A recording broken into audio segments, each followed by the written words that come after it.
Hola, qué bueno que nos acompañan para esta exploración a fondo. Gracias por sintonizar. Un gusto estar aquí. Y bueno, si quieren seguir descubriendo temas como este, no olviden suscribirse a nuestro canal de YouTube. Ayuda mucho. Definitivamente. Hoy nos metemos de lleno en un tema, central para cualquier organización. El subsistema de compensación de personal. Uf, un tema denso, pero clave. Sí, estamos revisando el material de la Unidad 6 de Administración de Personal de la Licenciatura en Administración. Este es el material revisado el 24 de octubre de 2025, preparado para Alexander Adalosta. Ajá. Y la idea, como nos pidieron, es desglosar todo, punto por punto, sin dejar nada fuera. Vamos a ver cómo las empresas definen cuánto valen los puestos, cómo pagan, qué beneficios suman y, cómo manejan las relaciones laborales. Siguiendo el orden del material, ¿verdad? Exacto, siguiendo la estructura. Queremos entender esa búsqueda constante de justicia y equilibrio en la compensación. Cómo se logra que sea justo para la persona, sostenible para la empresa y, claro, competitivo en el mercado. Ok, vamos a meternos bien a fondo con esto. Exacto. Y es fundamental, ¿eh? Porque la forma en que una empresa compensa a su gente dice muchísimo de su cultura, de su estrategia. Totalmente. Entender esto es clave para ver cómo funcionan las organizaciones por dentro y también cómo se relacionan con el talento afuera, ¿no? Esa coherencia interna y externa es lo que sostiene a una gestión de personas, sólida. Perfecto. Empecemos entonces por el principio lógico, la evaluación y clasificación de cargos. Suena a que si no entendemos el valor de cada puesto, todo lo demás se complica un poco. ¿Por qué es tan crucial este primer paso? Totalmente. La evaluación de puestos es el cimiento. Es, digamos, un proceso técnico para comparar los distintos cargos dentro de una organización. Comparar. Sí, y determinar su valor relativo. Ojo, no hablamos de un valor absoluto en dinero de entrada, sino de cómo se posiciona un puesto frente a otros. Ah, ok. En términos de complejidad, responsabilidades, habilidades requeridas, etc. Y un punto clave, se evalúa el puesto, el contenido del trabajo. El puesto en sí. Eso. No a la persona que lo ocupa en ese momento. Este lo diferencia, por ejemplo, de evaluar el desempeño o de seleccionar personal. Aquí buscamos la equidad interna. Mencionaste equidad interna. El material habla también de equilibrio externo. Suenan parecido, pero intuyo que apuntan a lugares distintos. Justamente, el equilibrio interno es lograr que los salarios sean justos dentro de la misma organización. Adentro, ok. Que un puesto que requiere, más responsabilidad o habilidad, pague más que uno que requiere menos, siguiendo una lógica interna clara. ¿Se entiende? Sí, una coherencia interna. Exacto. Esto se consigue con la evaluación y clasificación de cargos. En cambio, el equilibrio externo mira hacia afuera. Hacia el mercado. Hacia el mercado. Busca que los salarios sean competitivos comparados con puestos similares en otras empresas. ¿Y cómo se hace eso? Para esto, las compañías usan encuestas salariales. Necesitas ambos equilibrios, el interno y el externo, para tener una política salarial, sólida. Entendido. Es como ordenar la casa primero interno y luego asegurarse de que los precios sean razonables comparados con los vecinos, externo. Tal cual. Buena analogía. Ahora, para que este sistema funcione bien, ¿qué principios debe seguir? O sea, ¿qué hace que un sistema de pago sea considerado bueno o eficaz? Un buen sistema de retribuciones no es solo poner un número, Debe cumplir varios criterios clave. Tiene que ser, Adecuado. Adecuado. Que supere los mínimos legales, claro. Equitativo, o sea que refleje el esfuerzo y la habilidad de cada puesto, lo que se llama justicia retributiva. Justicia retributiva. Eso. También debe ser equilibrado. El paquete total de compensación, incluyendo beneficios, debe ser razonable. Eficaz en costos, obviamente. La empresa tiene que poder pagarlo. Sostenible. Claro, sostenible. Seguro, que cubra las necesidades básicas. Incentivador, que motive a la gente a trabajar bien. Y, muy importante, Aceptable. ¿aceptable por quién? Por los empleados. Que sea comprensible, que lo vean como razonable. En resumen, no es solo cuánto se paga, sino cómo se estructura ese pago para que sea justo, motivador y, como decías, sostenible. Clarísimo. Y si la evaluación es comparar puestos, ¿cómo se asegura que esa comparación sea objetiva y consistente? ¿Cuáles son las reglas del juego para evaluar? Bueno, para que funcione, la evaluación debe ser sistemática, no improvisada, Con método. con método. Es fundamentalmente comparativa, ya sea comparando puesto contra puesto o cada puesto contra una escala definida. Determina un valor relativo, insistimos en esto, no absoluto. Relativo. Busca jerarquizar los puestos, lógicamente. Se basa, sí o sí, en un buen análisis de cargos previo. Sin eso, no hay información sólida. El análisis de puestos es la materia prima. Exacto. Y lo crucial siempre se enfoca en el cargo, en sus requerimientos, sus tareas, sus responsabilidades, no en la persona que lo ocupa. Entendido. Entonces, todo este análisis, esta comparación, ¿para qué sirve en la práctica? ¿Qué se logra concretamente con la evaluación de cargos? Los objetivos son varios, pero podemos agruparlos, digamos. Por un lado, ayuda a ordenar la estructura de la empresa. A clarificar el organigrama. Eso, definiendo jerarquías claras, la importancia relativa de cada trabajo, también es la base para establecer salarios justos internamente, como decíamos. El equilibrio interno.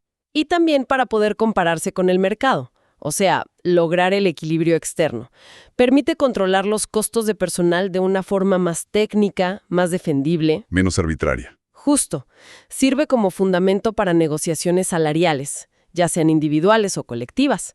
Y algo muy importante, al aclarar roles, responsabilidades y basar el pago en criterios objetivos, Se reduce conflictos. ayuda a reducir quejas, mejora el clima laboral, la motivación. Es, digamos, crear una lógica, una base sólida y transparente para la compensación. Suena muy lógico, la verdad. ¿Y cómo se hace esto en la práctica? Mencionaste métodos. ¿Hay diferentes maneras de evaluar los puestos? Sí, hay varios métodos. Se suelen agrupar en dos grandes tipos, ¿no? Por un lado, los no cuantitativos. Más simples. Más simples, más globales. Por ejemplo, el método de escalonamiento o ranking. Este ordena los puestos como un todo, del más importante al menos importante, o al revés.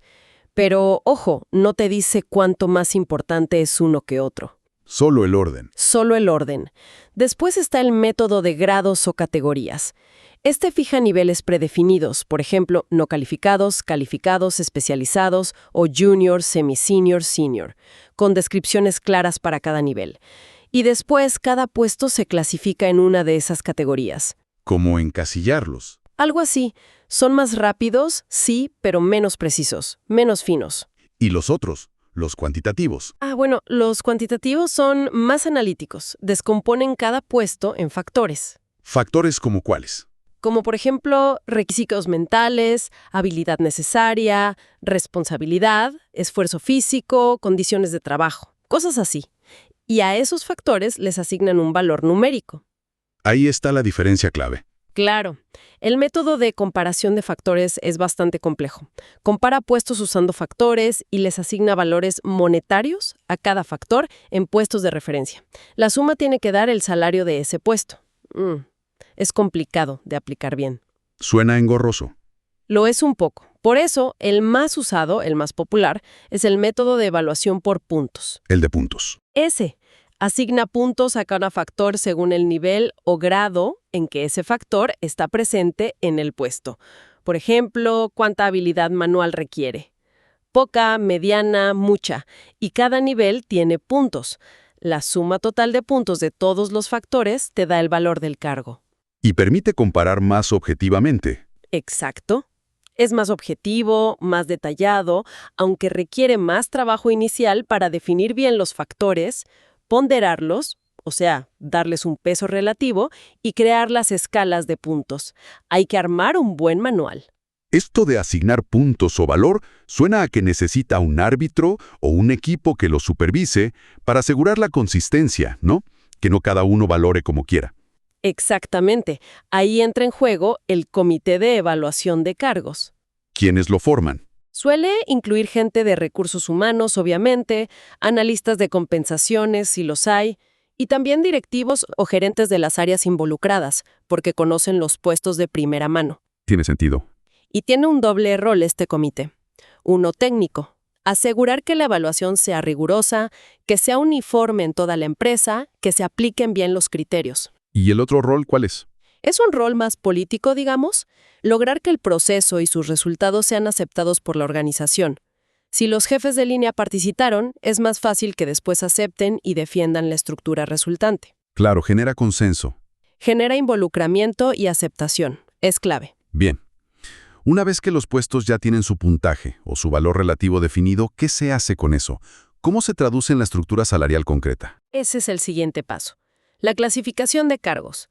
Lo que se hace es agrupar los puestos que tienen puntajes similares o que son parecidos en contenido en clases o categorías. A agruparlos. Sí, esto simplifica muchísimo la administración de los sueldos. Todos los puestos dentro de una misma clase reciben un tratamiento similar en cuanto a rango salarial, quizás algunos beneficios, etc. ¿Y el resultado final de esa clasificación? El resultado final suelen ser las famosas bandas salariales. Para cada clase o categoría de puestos se define un rango de salario, con un mínimo y un máximo. Ajá, un piso y un techo. Exacto. Esto da flexibilidad. Permite ubicar a las personas dentro de esa banda según su experiencia, su desempeño, antigüedad, sin romper la equidad general de la estructura. Entiendo. ¿Y los cargos de referencia que mencionaste antes? Ah, sí. Los cargos de referencia son puestos clave. Son como los anclas del sistema. Se usan en algunos métodos de evaluación, como el de jerarquización, para representar distintos niveles de un criterio. Y son fundamentales para las encuestas salariales. ¿Por qué? Porque son los puestos que vas a usar para compararte con el mercado. Tienen que ser puestos fácilmente identificables afuera, que existan en otras empresas y que representen distintos niveles de tu propia estructura salarial interna. Son el puente entre el equilibrio interno y el externo. Bien, creo que tenemos una buena idea de cómo se establece el valor interno de los puestos y cómo se empieza a estructurar el pago. Pasemos ahora a cómo eso se convierte en dinero en el bolsillo. La sección de remuneraciones. ¿Qué es exactamente y cómo se organiza este concepto? Bueno, la remuneración, en sentido estricto, es la contraprestación principal por el trabajo. Es el intercambio básico, vos trabajás, yo te pago. El sueldo, básicamente. El sueldo, el jornal. A veces se usa el término compensación de forma más amplia para hablar del paquete total, que incluye el salario base, pero también bonos, incentivos, beneficios. Todo lo que recibe el empleado. Ok. ¿Y cómo se clasifica la remuneración? Hay varias formas. Por cómo se determina. Puede ser por tiempo fijo, sueldo mensual, pago por hora, o por rendimiento. Comisiones por venta, pago por pieza producida. Tiempo versus resultado. Exacto. Por la forma de pago. Puede ser en dinero, que es lo principal, o una parte en especie, como comida, vivienda, pero esto último tiene límites legales, generalmente no más del 20% y debe figurar en el recibo. Importante eso. Sí. Por su importancia patrimonial, está la remuneración principal, el sueldo básico y la complementaria. Horas extras, premios por presentismo. Y por su origen, puede ser fija, el básico, o variable, comisiones, bonos por objetivos. ¿Y qué busca una empresa al administrar los sueldos y salarios? ¿Cuáles son los objetivos de esta administración? Los objetivos centrales son, primero, remunerar de acuerdo al valor del puesto, que ya establecimos antes, y también al desempeño individual. Pagar lo justo. Pagar lo justo. Segundo, atraer y retener talento clave. Hoy en día el talento es un bien escaso. Competencia feroz. Totalmente. Tercero, mantener la competitividad con el mercado, relacionado con el equilibrio externo. Y todo esto logrando un equilibrio entre las necesidades del negocio, poder pagar los sueldos, y el bienestar y la motivación de los empleados. Busca construir estructuras salariales que sean percibidas como justas, equitativas y motivadoras. Mencionaste pago por tiempo versus pago por rendimiento. ¿Cómo ha evolucionado eso? ¿Hay alguna tendencia? Históricamente, digamos en la era industrial, predominaba el pago basado en el puesto o el tiempo trabajado. Lógico, ¿no? Se medía la presencia, las horas. El modelo más tradicional. El más tradicional.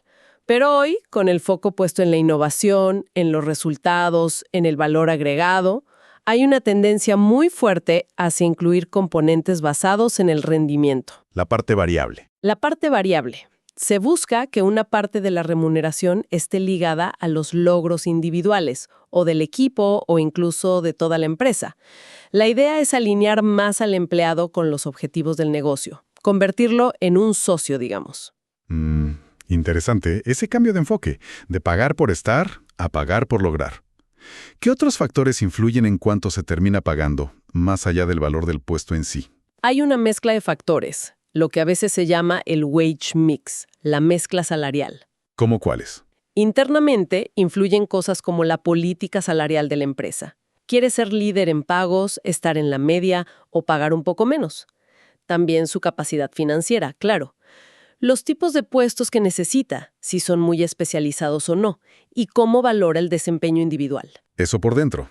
¿Y por fuera? Externamente pesan mucho factores como el mercado de trabajo, la oferta y demanda de ciertos perfiles profesionales, la situación económica general, la inflación es un factor clave hoy. Ni hablar. El poder de negociación de los sindicatos, la legislación laboral, salario mínimo, convenios colectivos, incluso el mercado de clientes y lo que paga la competencia directa por perfiles similares. Es un combo complejo. Sí, se ve que son muchas variables.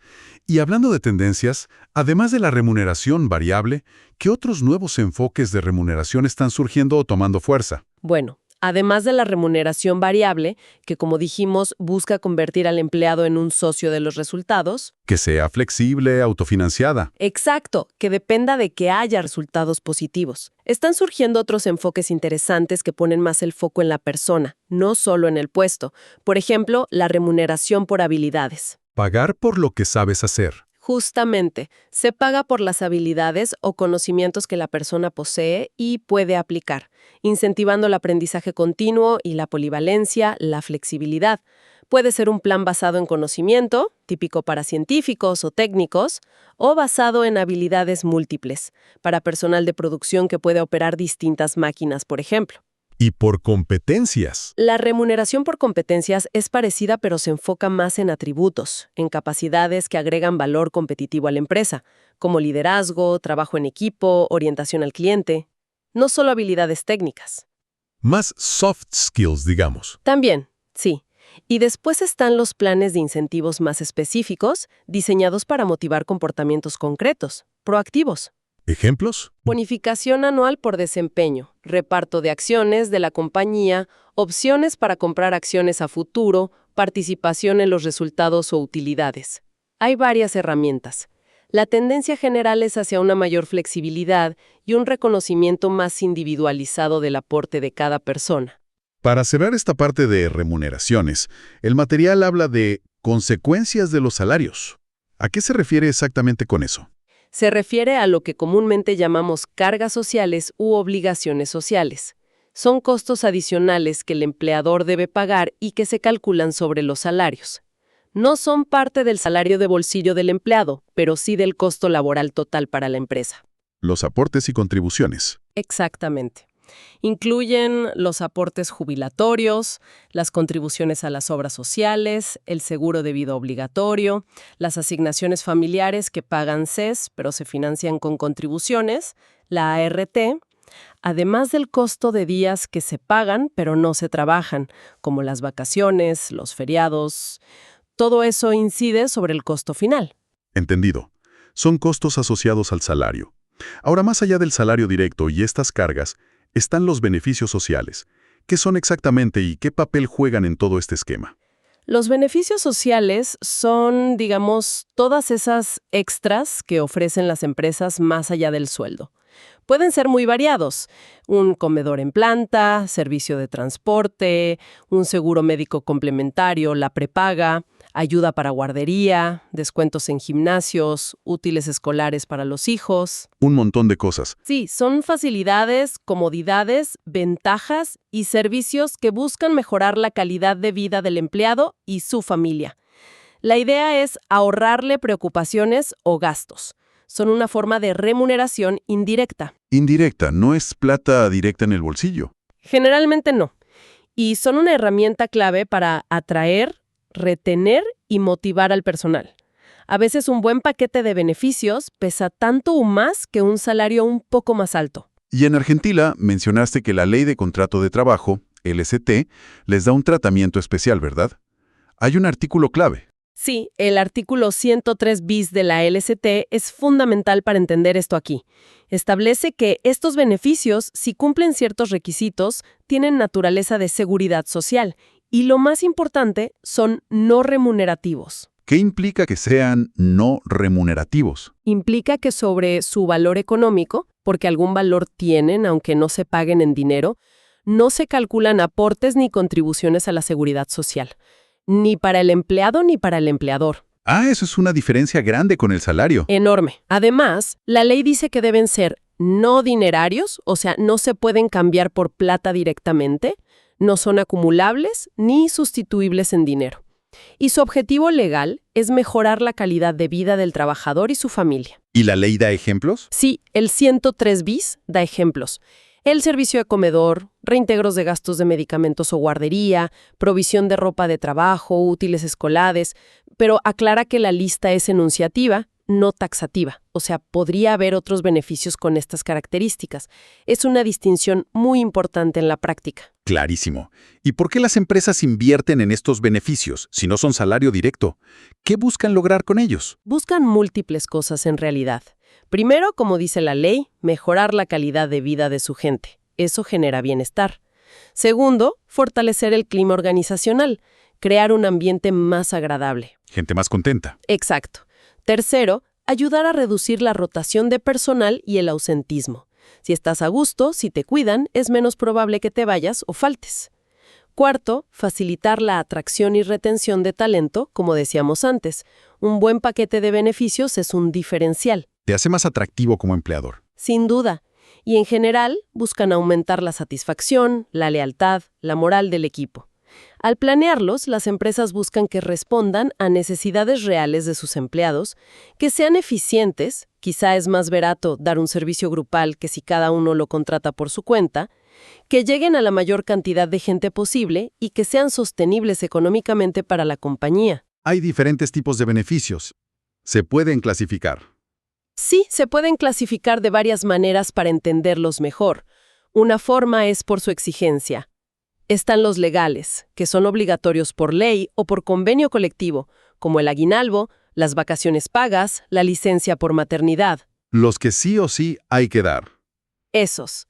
Y después están los espontáneos o voluntarios que la empresa decide dar por su cuenta, como los vales de despensa, un bono extra, el gimnasio. ¿Ok? Otra forma. Por su naturaleza. Pueden ser económicos, que implican un desembolso de dinero, aunque no sean remunerativos, como una prima vacacional especial, un bono por nacimiento. O extraeconómicos, que son servicios o ventajas, el comedor, la asistencia médica, el transporte. Ajá. Y también por sus objetivos. Pueden ser asistenciales, pensados para seguridad o emergencias, como el seguro médico, préstamos ante una dificultad, recreativos, para el descanso y la diversión, como un club deportivo, fiestas de fin de año, o complementarios, que facilitan el día a día, como el comedor, el transporte, la guardería. Y mencionaste una tendencia, beneficios flexibles. Ah, sí, esa es una tendencia fuerte hoy en día, los beneficios flexibles. La idea es darle al empleado cierta capacidad de elección, en lugar de un paquete único para todos que quizá no le sirva igual a un joven soltero que a una persona con familia. Claro, necesidades distintas. Exacto. Entonces, hay distintos modelos. Puede ser un paquete estándar y la opción de elegir algunos beneficios adicionales, o un sistema modular, donde te dan varios paquetes armados y elegís uno. O uno de elección libre, donde te asignan un valor o puntos y vos elegís en qué gastarlos de un menú de opciones. O incluso te dan un monto de dinero, efectivo libre, para que administres en ciertos rubros definidos. Da más personalización. Suena muy interesante esa flexibilidad. Bueno, muy claro el tema beneficios. Llegamos entonces a la última gran área de este análisis, relaciones laborales. Aquí ya entramos de lleno en el marco legal que regula todo esto, ¿no? ¿Cómo define la ley al trabajo en sí? Sí, acá nos metemos con la Ley de Contrato de Trabajo, LCT, principalmente. La LCT argentina define el trabajo humano protegido como toda actividad lícita que se presta en favor de quien tiene la facultad de dirigirla, o sea, el empleador, a cambio de una remuneración. La clave es la dirección, la dependencia. Exactamente. Lo central es la dependencia o subordinación. Hay dependencia jurídica, estar bajo las órdenes del empleador; económica, que el salario sea el medio de vida principal; y técnica, seguir los procedimientos del empleador. Este trabajo dependiente se distingue claramente del trabajo autónomo o independiente. El cuentapropista. Claro. El que trabaja por su cuenta organiza su propio trabajo y asume sus propios riesgos. El derecho del trabajo, como rama jurídica, se enfoca en regular y, sobre todo, proteger esta relación de dependencia. ¿Y cuáles son los principios fundamentales de ese derecho del trabajo? Mencionaste la protección. El corazón del derecho laboral argentino y de muchos países es el principio protectorio. Parte de reconocer que el trabajador y el empleador no están en igualdad de condiciones al negociar. Hay una simetría de poder. Exacto. Una hiposuficiencia del trabajador. Entonces, el derecho busca equilibrar esa balanza. Este principio se manifiesta en varias reglas concretas. ¿Cómo cuáles? Por ejemplo, la regla in dubio pro operario. En caso de duda sobre la interpretación de una norma, se aplica la que sea más favorable al trabajador. Otra es la regla de la norma más favorable. Si hay varias normas aplicables, ley, convenio, contrato, se aplica la que dé mayores beneficios al trabajador en su conjunto. Siempre buscando proteger. Siempre. Otra regla clave es la de la primacía de la realidad. Lo que realmente ocurre en la práctica tiene más peso que lo que digan los papeles o los contratos formales. Si alguien trabaja en relación de dependencia, es un trabajador dependiente aunque haya firmado como monotributista. Ah, eso es importante. Muy importante. Y quizás la regla más fuerte derivada del principio protectorio es la de la irrenunciabilidad. ¿Qué significa? Significa que un trabajador no puede renunciar a los derechos mínimos que le otorgan la Constitución, las leyes o los convenios colectivos de trabajo. Cualquier pacto individual que reduzca esos derechos es nulo, no tiene validez. Es un piso de protección inderogable. Entendido. Hablemos ahora del contrato de trabajo en sí. ¿Qué implica? ¿Qué derechos y obligaciones genera para cada parte, empleador y trabajador? El contrato de trabajo es el acuerdo que, como decíamos, muchas veces no es un papel firmado, sino que surge de la realidad misma. Del hecho de trabajar para otro. Del hecho de la prestación de servicios bajo dependencia. Por ese contrato, una persona física, el trabajador, se obliga a realizar actos, ejecutar obras o prestar servicios en favor de la otra, el empleador, que puede ser persona física o jurídica, bajo la dependencia de ésta, durante un periodo determinado o indeterminado de tiempo, a cambio de una remuneración. Ok. ¿Y los derechos y deberes? El empleador tiene ciertas facultades, de organización como se hace el trabajo, de dirección, dar órdenes, de control, verificar el cumplimiento. También tiene la facultad de modificar ciertas condiciones de trabajo, el ius variandi, pero con límites muy estrictos. No puede ser irrazonable ni alterar modalidades esenciales del contrato, ni causar perjuicio al trabajador. No puede cambiarte el sueldo o la categoría, así nomás. Claro, o el horario de forma drástica sin justificación. También tiene poder reglamentario, dictar reglamentos internos, y poder disciplinario, aplicar sanciones como suspensiones, pero deben ser proporcionales a la falta. ¿Y las obligaciones del empleador? Sus obligaciones principales son pagar la remuneración en tiempo y forma, garantizar la seguridad e higiene en el trabajo, cumplir con las obligaciones de la seguridad social, pagar aportes y contribuciones, contratar la ART, y entregar los certificados de trabajo cuando finaliza la relación laboral, el famoso certificado del artículo 80. ¿Y el trabajador? ¿Qué deberes tiene? Los deberes del trabajador son, principalmente, prestar el servicio con diligencia y colaboración, cumplir las órdenes e instrucciones del empleador, el deber de fidelidad, que implica guardar secretos de la empresa y actuar de buena fe, el deber de no concurrencia, o sea, no hacerle competencia desleal al empleador, y responder por los daños que cause a la empresa si actúa con dolo, intención o culpa grave. Bien. Balance de derechos y obligaciones. Mencionaste antes la presunción de la ley. Ah, sí. El artículo 23 de la LCT es clave. Dice que el solo hecho de la prestación de servicios, o sea, que alguien trabaje para otro, hace presumir la existencia de un contrato de trabajo, salvo que se pruebe lo contrario. La carga de la prueba la tiene el que niega la relación laboral. Exactamente. Si alguien dice, no era mi empleado, era un proveedor, tiene que demostrarlo. La presunción está a favor del trabajador. Un tema muy relevante hoy en día y que genera muchos problemas. El trabajo registrado versus el no registrado. ¿Qué dice la ley sobre esto? Es fundamental. El trabajo registrado es cuando el empleador cumple con todas las formalidades que exige la ley. Principalmente, inscribir al trabajador en el libro especial de sueldos y jornales, artículo 52 de la LST, y hoy en día darlo de alta en el sistema simplificación registral de la AFIP. El alta temprana. El alta temprana, exacto. Y además, debe estar incluido en las declaraciones juradas mensuales de Seguridad Social, el formulario 931 de AFP. Si todo eso está en orden, el trabajo está registrado. ¿Y el no registrado? El trabajo no registrado, conocido como trabajo en negro o clandestino, es cuando el empleador incumple total o parcialmente estas obligaciones. Parcialmente. ¿Cómo sería? Claro, no es solo no registrarlo en absoluto. También es trabajo no registrado si se declara una fecha de ingreso posterior a la real para pagar menos antigüedad, o si se declara un salario menor al que realmente se paga, pagar una parte en negro. O una categoría laboral inferior. Exacto, registrarlo en una categoría menor a la que corresponde por sus tareas. Todos esos son supuestos de registración deficiente, que también es trabajo no registrado en esa parte. Y esto obviamente priva al trabajador de derechos importantes, aportes jubilatorios correctos, cobertura de obra social plena, seguro de desempleo, y genera fuertes multas y sanciones para el empleador. La registración es clave para la protección social del trabajador. Clarísimo.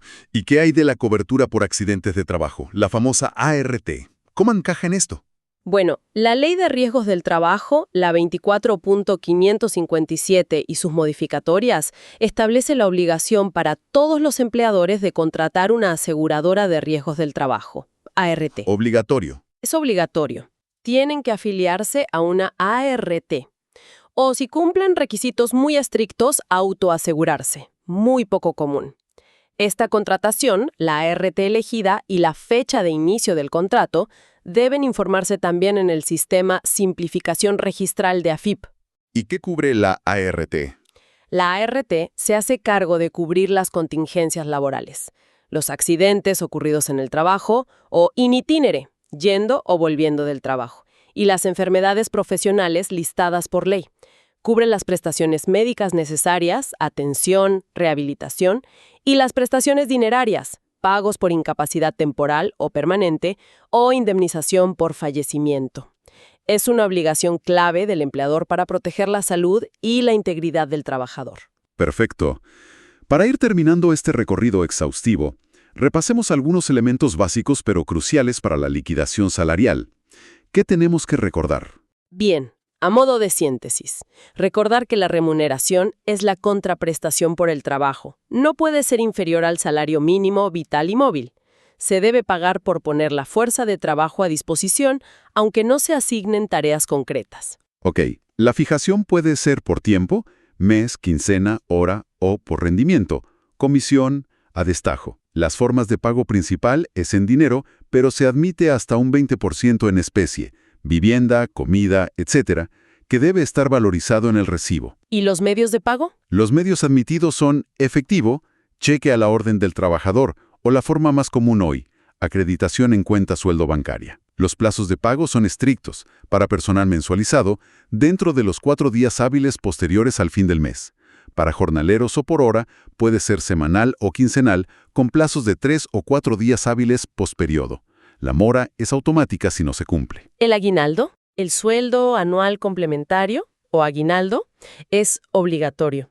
Equivale a un sueldo más por año, 112 de las remuneraciones del año, y se paga en 2 cuotas, una el 30 de junio y la otra el 18 de diciembre. Cada cuota es el 50% de la mayor remuneración mensual devengada en el semestre correspondiente. La mejor del semestre. Importante detalle. Clave ese detalle. Luego, las deducciones y retenciones. La regla general es que están prohibidas, salvo las autorizadas por ley. ¿Cómo cuáles? Los adelantos de sueldo con un tope del 50% de un periodo de pago, los aportes jubilatorios y de obra social del trabajador, la retención del impuesto a las ganancias, si corresponde, cuotas sindicales o de mutuales o cooperativas, pero solo si hay un consentimiento explícito del trabajador, salvo la cuota sindical obligatoria por convenio, y hay un límite general. Todas las retenciones juntas, salvo adelantos, no pueden superar el 20% de la remuneración en dinero. Protegen el salario neto. Exacto. Y finalmente, el recibo de pago. Puede ser físico o digital, recibo electrónico. Debe contener datos mínimos obligatorios, datos completos del empleador y del trabajador, la remuneración total bruta, cómo se compone, básico, adicionales, todas las deducciones detalladas, el neto a cobrar en números y letras, fecha de ingreso, categoría, y también debe informar las contribuciones patronales que la empresa paga por ese trabajador. Mucha información obligatoria. Sí, y es fundamental que esté correcto. Es la prueba del pago y de la relación laboral. Excelente. La verdad hemos cubierto muchísimo terreno, desde cómo se valora un puesto buscando equidad interna y externa, pasando por las distintas formas de remunerar y los nuevos enfoques, analizando el rol clave de los beneficios sociales y su marco legal en la LST, hasta llegar a las reglas fundamentales de las relaciones laborales, el contrato, derechos y deberes, la importancia de la registración, la ART y los puntos clave de la liquidación. Un panorama, bueno, punto por punto como prometimos. Y creo que lo importante, al ver todo esto junto, es notar la interconexión, ¿no? No son compartimentos estancos, aislados. La política de compensación de una empresa, qué valora, cómo lo paga, qué beneficios adicionales ofrece, cómo cumple o no cumple la ley, es un reflejo directo de su cultura, de su estrategia, de cómo ve y trata a las personas que trabajan allí. Cada pieza influye en las demás. Totalmente de acuerdo. Es un sistema integrado. Y, bueno, para dejar una idea final resonando en nuestra audiencia, una reflexión. Vimos cómo la compensación tiende a volverse más flexible, con opciones variables, con beneficios a elección. Pensando en esto, ¿cómo podrían las organizaciones usar esa flexibilidad no solo para atraer y retener gente, que es lo obvio, sino quizás para impulsar activamente la innovación, la adaptación, la agilidad en un mundo que cambia tan rápido? ¿Dónde trazamos la línea, quizás, entre una flexibilidad que motiva y empodera y una que pueda generar incertidumbre, precariedad o incluso inequidad si no se maneja bien? Es una excelente pregunta. Los límites éticos y prácticos de esa flexibilidad. Da para pensar largo y tendido. Da para pensar. Sí. Bueno, muchísimas gracias por acompañarnos en este análisis profundo. Esperamos que les haya sido útil, que les haya servido. Gracias por la invitación. Y no olviden, si les interesa seguir explorando estos temas, suscribirse en YouTube para más contenido como este. Hasta la próxima. Hasta la próxima.